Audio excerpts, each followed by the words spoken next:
అందరికీ నమస్కారం. ఎక్కడ చూసినా ఆంధ్రప్రదేశ్లో కానీ తెలంగాణలో కానీ భారతదేశంలో కానీ ఎక్కడ చూసినా తిరుపతి లడ్డు అనేది ఒక వివాదం అయిపోయింది. ఒక చర్చ జరుగుతూ ఉంది. దీనికి కారణం నిర్లక్ష్య వైఖరి, బాధ్యతారహితమైన వైఖరి, గతంలో ఉన్న చైర్మన్స్ వ్యవహరించిన తీరు అని చెప్పాలి. ఎందుకంటే అసలు నెయ్యి అనేది 319 రూపాయలకి కేజీ నెయ్యి ఎవరైనా ఇస్తారా? విజయ డైరీలో హైదరాబాదులో 345 రూపాయలు హాఫ్ కేజీ రిటైల్గా. ఆ విధంగా ఉన్న నెయ్యిని నంది డైరీ వాళ్ళు 479 రూపాయలకి ఇస్తున్నారు, లేదా 475 రూపాయలకి ఇస్తున్నారు. అక్కడి నుంచి కొనుక్కోకుండా 320 రూపాయలకి తక్కువకి వస్తుంది కదా అని చెప్పి ఏది పడితే అది తీసుకొచ్చి ఎలా దేవుడి కార్యక్రమాలకు ఉపయోగిస్తారు? ₹1 ఎక్కువైనా సరే మంచిది కొనాల్సిన బాధ్యత సుబ్బారెడ్డి, కరుణాకర్ రెడ్డి మీద ఉంది. వాళ్ళు ఆ బాధ్యతారహితంగా ప్రవర్తించడం వల్లే ఇవాళ దేశం మొత్తం కూడా హిందువుల యొక్క మనోభావాన్ని దెబ్బతీసే విధంగా వాళ్ళిద్దరి చర్యలు కనపడతా ఉన్నాయి. దీనికి తోడు సుప్రీంకోర్టు కూడా నిన్న మొన్న ఇష్టం వచ్చినట్టు మాట్లాడుతూ ఉంది. ఒక రాష్ట్ర ముఖ్యమంత్రిగా ఇలా జరుగుతుంది, ఇలా జరిగింది అని చెప్పడం తప్ప, దాన్ని కూడా క్వశ్చన్ చేస్తాను సుప్రీంకోర్టు జడ్జి గారు. ఈ రకంగా జడ్జెస్ని, కోర్టుల్ని కూడా ప్రజలు కూడా మాట్లాడుతూ మొదలెడితే ఎక్కడికో వెళ్తుంది. తప్పులు అనేది ముఖ్యమంత్రిగా ఆయన మాట్లాడవచ్చు. నెయ్యిలో ఇలా కల్తీ కలిసింది, ఇలా కలిపారు, ఇది ఎంతవరకు నిజమో దీన్ని తేల్చాల్సిన అవసరం ఉంది అని ఆయన అన్నాడు ముఖ్యమంత్రి గారు. అది కూడా ఆయన సూచాయిగా మాట్లాడలా. నేషనల్ డైరీ డెవలప్మెంట్ కార్పొరేషన్ ల్యాబ్లో నెయ్యిని టెస్ట్ చేయించారు. వేల లీటర్ల ట్యాంకులు నెయ్యిని లడ్డూలకి ప్రసాదాలకు వాడకుండా తిరుపతిలో నెయ్యి కొనేది దేనికోసం? మేజర్గా లడ్డూ కోసమే. నెయ్యి కొనేది మేజర్గా వాడేది లడ్డూలో వాడతాకే, భోజనాల్లో బెటర్గా లేదా కొంత కొద్దిగా ప్రసాదాల్లో చేయొచ్చు. ఇది చక్కెర పొంగల్ కానీ లేకపోతే ఇట్లాంటి ఏదైనా పొంగల్ లాంటివి చేసినప్పుడు కొద్దిగా నెయ్యి వాడతారు. మెజారిటీ నెయ్యి వాడేది ఎందులో? లడ్డూలోనే. కన్జంప్షన్ ఆఫ్ గీ. దాన్ని టెస్ట్ పంపించారు. గీని పంపించారా, లడ్డూని పంపించారా, లడ్డూ తోక పంపించారా అని వివక్ష ప్రశ్నలు వేసి కోర్టు విషయాన్ని డైవర్ట్ చేసే విధంగా మాట్లాడుతున్నారు తప్పితే అక్కడ అసలు లడ్డూ నెయ్యి కొనేదే లడ్డూకి 319 రూపాయలకి ఎక్కడ ఇప్పిస్తున్నారు నెయ్యి? కల్తీ ఎలా కలవకుండా ఉండి నెయ్యి ఇస్తారు? ఒక చిన్న ఎగ్జాంపుల్ తెలియట్లేదా? దాని మీద కోర్టులు కూడా తప్పుదోవ పట్టించే విధంగానే మాట్లాడి తప్పితే చంద్రబాబు నాయుడు గారిని తప్పు పడతాం అనేది సుప్రీంకోర్టు వారు తగదు.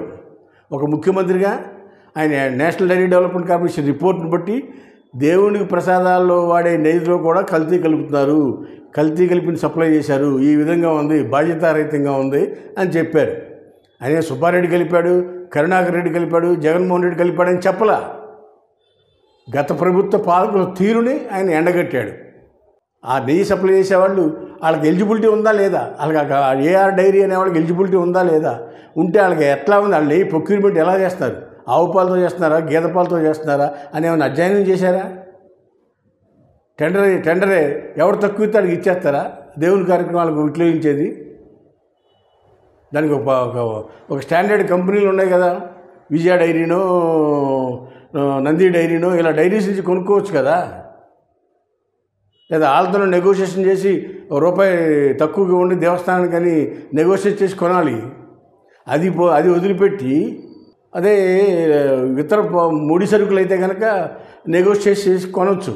కానీ నెయ్యి అనేది కొనేది ఇన్స్టిట్యూషనే కదా, గవర్నమెంట్ ఇన్స్టిట్యూషనే కదా, అదేం ప్రైవేట్ది కాదు కదా, ప్రైవేట్ వ్యక్తులు కదా. ప్రైవేట్ వ్యక్తుల దగ్గర కొన్నప్పుడు డెఫినెట్గా కల్తీ కలుపుతారు, అది మనందరికీ తెలిసిందే. 319 రూపాయలకి ఎలా ఇస్తారు వాళ్ళు? దీని మీద కోర్టులు, జడ్జిలు, నాయకులు, కార్యకర్తలు అందరూ మాట్లాడుతున్నారు. ఇక్కడ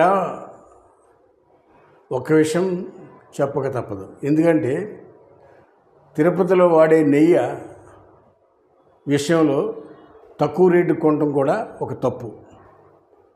అది అక్కడ పెట్టి ఆ నెయ్యిని ల్యాబ్కు పంపించారు, అందులో కల్తీ ఉందనేది తెలిసింది.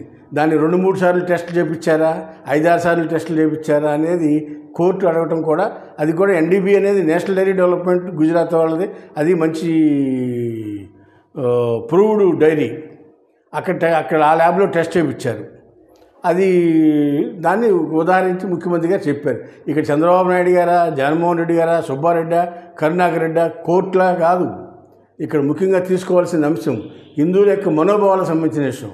కాబట్టి వీటిలో ఏ ఒక్క వ్యక్తి కూడా, ఏ ఒక్కరూ కూడా దీనిలో విషయంలో, దేవస్థానం విషయంలో కానీ, దేవుని ప్రసాదాల విషయంలో కానీ రాజకీయాలు చేయడం తగదనేది ఈ సందర్భంగా తెలియపరుస్తున్నాం. అంతేకాకుండా సిబిఐ చేసిన కేసులు ఏమన్నా పరిష్కారం జరిగినాయి ఇవాళ దాకా? ఎన్నో కేసులు పరిష్కారం కాకుండా సిట్ వేశారు, సిట్ పరిష్కారం చేస్తారని సుప్రీంకోర్టు వాళ్ళు అడుగుతున్నారు. సిబిఐ చేసిందా? ఉదాహరణకి ఆంధ్రప్రదేశ్లోనే వివేకానంద రెడ్డి గారు హత్య కేసుని ఈరోజు తేలుతున్నారు సిబిఐ వాళ్ళు. సిట్ తేలుస్తారా? మీరు జెన్యున్గా జరుగుద్దా అంటే ఎవరు జెన్యును? అంతేకాకుండా జగన్మోహన్ రెడ్డి గారి కేసులు అయితే 11 ఏళ్ళ నుంచి నడుస్తూనే ఉన్నాయి. అవి సిబిఐ కోర్టు, సిబిఐలే కదా, ఇదే న్యాయస్థానాలు కదా. ఎవరు నమ్మాలి? ఇక్కడ అనేక లోతుగా వెళ్తే అనేక సమస్యలు ఉన్నాయి, అనేక సందర్భం లేని అంశాలు ఉన్నాయి. ప్రభుత్వాన్ని తప్పుపట్టే విధంగా సుప్రీంకోర్టు వ్యాఖ్యలు చేయటం మటుకి ఇది చాలా ఆలోచించాల్సిన విషయం అని ఈ సందర్భంగా తెలియపరుస్తారు సుప్రీంకోర్టు వారు కూడా. హాయ్ ఫ్రెండ్స్, మా ఫ్యూచర్ టుడే ఛానల్ చూస్తున్నందుకు చాలా థ్యాంక్స్. మరిన్ని లేటెస్ట్ వీడియోస్ కోసం వెంటనే సబ్స్క్రైబ్ చేయండి. అలాగే ఈ బెల్ని కూడా రింగ్ చేసేయండి. మా లేటెస్ట్ వీడియోస్ నోటిఫికేషన్స్ అన్నీ మీ మొబైల్లో వస్తాయి. మా వీడియోస్ మీకు నచ్చితే లైక్ చేయండి, షేర్ చేయండి, నచ్చకపోతే కామెంట్ చేయండి.